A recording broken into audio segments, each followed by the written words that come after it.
ವರದಿಗಾರರು ನಿಂಗಣ್ಣ ಜಡಿ ವಡಿಗೇರ.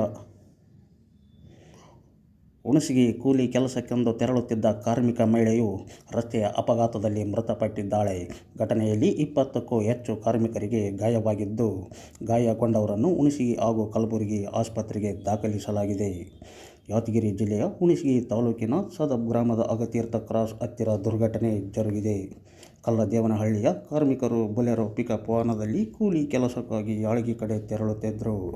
ಈ ವೇಳೆ ಸದಬ್ನ ಅಗತೀರ್ಥ ಕ್ರಾಸ್ ಹತ್ತಿರ ವಾಹನ ಪಲ್ಟಿಯಾಗಿದ್ದು, ಕಾರ್ಮಿಕ ಮಹಿಳೆಯು ಲಕ್ಷ್ಮೀ ನಗನೂರು ಸ್ಥಳದಲ್ಲೇ ಮೃತಪಟ್ಟಿದ್ದಾಳೆ. ಘಟನೆಯಲ್ಲಿ 20 ಕಾರ್ಮಿಕರಿಗೆ ಗಾಯವಾಗಿದ್ದು, ಗಾಯಗೊಂಡವರನ್ನು ಹುಣಸಗಿ ಹಾಗೂ ಕಲಬುರಗಿ ಆಸ್ಪತ್ರೆಗೆ ದಾಖಲಿಸಿ ಅಗತ್ಯ ಚಿಕಿತ್ಸೆ ನೀಡಲಾಗುತ್ತಿದೆ.